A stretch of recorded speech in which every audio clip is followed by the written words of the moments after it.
Oh, what do you know? This ain't my review for Jurassic World Dominion, a film that got negative reviews, both by critics, but audiences seem to enjoy it.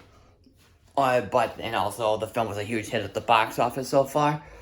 Or where in terms of Lightyear, it's not only liked by critics, but loved by audiences. Or it's a new film that's hated by a lot of people, or because of a certain thing because of the sex stuff. Well, the same sex kiss scene or whatever. And turned out to be a new box office flop for Pixar since Good Dinosaur and Onward to make Buzz Lightyear go, "Don't you get it? You see that? I am Mrs. Nesbitt." But all seriousness, hello, this is Justin the Bostonian, and I'm going to talk about my review, my thoughts on Lightyear. This is Pixar's newest film, only to be released on the big screen finally after Onward was released. It turned out to be a bit of a flop, but I don't know. I think it was because of the COVID that happened or something. But surprisingly, it turned out to be a bit of a flop. Now this is also a flop to make Buzz Lightyear go, "This is Nesbitt" on everyone. So a lot of people are saying that this is one of their weaker films, and it turned out to be one of the more every sci-fi flick out there, or at least for everybody. But for me, despite that distinction, I really thought this was a very fun, very charming, pretty much an awesome movie. Where Turning Red was more of Turning Red was more of I had a trailer that it didn't really grab me that much, but luckily the film did, which I'm really just glad it didn't disappoint me. Well, this one didn't disappoint me as well, but I don't really know if it's for everyone though. So my quick thoughts on the Toy Story films. The first Toy Story movie I loved, but it was kind of my least favorite of the franchise. The second one is even better. Toy Story 3, that's my favorite out of all of them. And Toy Story 4, that's kind of in the middle. Which this film brings me, to say that it's part of the, it ranks in the middle of the Toy Story franchise, or whatnot. Buzz Lightyear, in my opinion, is my favorite character of the Toy Story movies. And hell, I even have the video cassette tape of the Buzz Lightyear Star Command movie. And I even watched the cartoon as well. I loved it as a kid. So for Buzz Lightyear to have a theatrical release film, I really feel it makes sense for Buzz Lightyear to finally have a movie. So in terms of box office records, basically like this film underperforming, or something like this Han Solo movie did. I thought the film would just remind me how it is. Well, kind of is like that, but this movie actually reminded me of the Ratchet and Clank movie. And what I totally mean by that is that it's basically that same plot where the main character wants to be like a ranger or whatever, and then he meets a robotic character, they become friends, and then they go off an adventure together. It's basically that kind of movie, but there is difference to it. Though, not just because it's more like your everyday sci-fi flick. It's because it's more like time traveling and seeing like future stuff or whatever. The story is about. Actually, before I talk about the story, let me make one thing perfectly clear, and when the film opens up after the Disney and Pixar logo, it friggin' clearly states that in 1995, Lightyear was Andy's favorite movie. And then it goes, "This is it," or whatever, and then boom, it just goes right into the story of Buzz Lightyear. But that is kind of one of my major problems with this movie. You see, let me compare this to the first Buzz Lightyear movie. This movie should have opened up the same way as the original Buzz Lightyear movie, where the toys are like opening up of the video cassette tape of the movie and actually watching it together, you could have had Andy, or like you should have just shown a little kid Andy in the theater, probably have like some of his toys, like added Buzz Lightyear, or well, actually no, added Woody before he met Buzz, and or just have like Andy in the theater and that's it. And he's watching the movie with his mother. That would have been so interesting. Like, that would have fit. But surprisingly, they just say it out loud, and then that's it. You just see the movie. But without seriousness, what's the story? Buzz Lightyear, not played by Tim Allen, sadly, but Captain America himself, of Chris Evans. And of course, he wants to be a space ranger, and then one of the missions go awry, and their spaceship crash lands on the basically he crash lands on the strange planet, and Lightyear really wants to like complete the mission, and trying to like get everyone back home and stuff, and then there's like time traveling and the old friends passing on.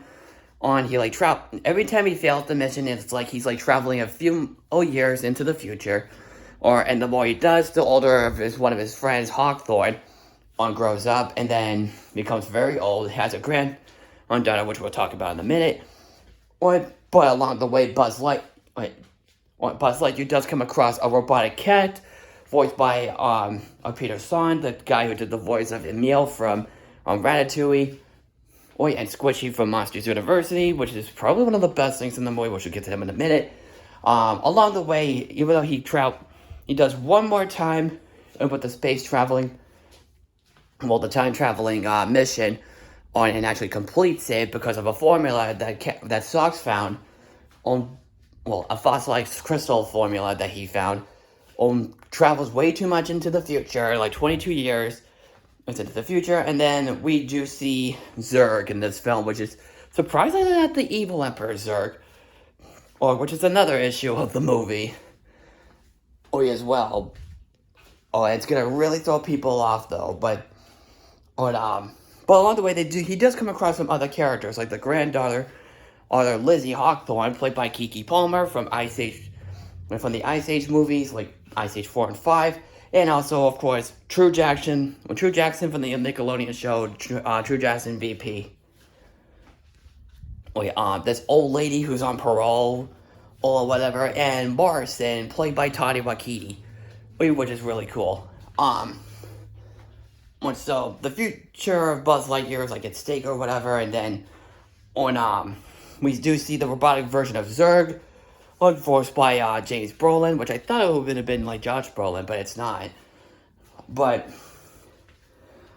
I really thought that would have been interesting. Seeing Thanos do the voice of Zurg, that would have been so much cooler. But that's pretty much it about the story itself, because it is every sci-fi story out there, or like this is one mission or whatever. But what really makes this movie charming for me personally is the characters, and I really think they're all really good. I think they're all fun, very funny. Which that cat robot, Socks, which is more or like Clank from the Ratchet and Clank movie, but also kind of like Baymax, but a bit more emotional. Which is really which he's probably like the best scene in the movie. He got a lot of good laughs out of me.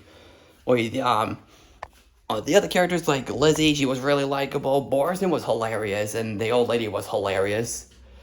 What do you call it? But the thing is about those three characters, they feel like the same thing and what happened in the Ratchet and Clank movie, or whatnot. Like, they're like total screw-up characters, or whatnot. And we've seen that before as well. Like, they screw up one thing and then they have to fix up the other. And I know I'm making this much of a comparison, but it is true, though, when you watch this movie, or even watch the Ratchet and Clank movie all together. And you could definitely see the similarities to it. What should I say? Oh, yeah. Chris Evans as Buzz Lightyear. Not only is the character still lovable, like we all know, well, at least in my personal self, he's still a very lovable character that I know and love. Chris Evans may not be as good as Tim Allen personally, but even though he's a Boston native, even though Chris Evans is a Boston native, I do think he did a great job I mean, I did think he did a great job as the voice of Buzz Lightyear. Or, like, he looked like he was having a lot of fun with the role. I really love how, he's trying to, he's, like, impersonating, on Tim Allen, but it's almost identical, but you can definitely tell it's Chris Evans and whatnot. But he definitely does that great of a job as the voice. What else do I like? Well, the animation alone, this is one of even though some of the backgrounds feel like generic backgrounds, they do look really nice, though. Oh, and it is one, I guess I could say it is one of the best looking films, but it is nowhere as good as compared to, like, some of the other Pixar films, like Incredibles 2, Toy Story 4, or especially, Luca and, Soul. Oh, it's mainly right up there, something like The Good Dinosaurs backgrounds and Brave. A lot of the humor did work for me. I did laugh a lot of the time. There's this one joke that got a really good laugh out of me. It's a scene where Buzz takes out a thing called Ivan, and he's actually like a cartridge. You know what he does? He blows into the thing, like how you blow into a video game cartridge. Say like you're using like a Nintendo 64 or NES or SNES or Sega Genesis was cartridge. That was really funny, and I laughed so hard that one of the audiences kind of me. I'm like, oop. But that was one of the funniest things in the movie. There is a twist at the end of the film, and I guess I could spoil it. But right now, it's actually a alternate future version of Buzz Lightyear, and he is voiced by James Brolin, and as well, and he really wanted to like keep this future away it is or something or whatever. Let's just say he's more like, or it's that twist in the Lego Movie 2, the second part, but he's also like Charles Muntz on From Up. It's that same twist. Well, it's that same kind of villain trope or whatever, but with that said, which is not a problem, but I think it's a problem for everyone, and I think it will throw everybody off. I don't mind this twist at all, because it kind of makes sense once for something like this to happen. It did show a bit of a backstory of what happened.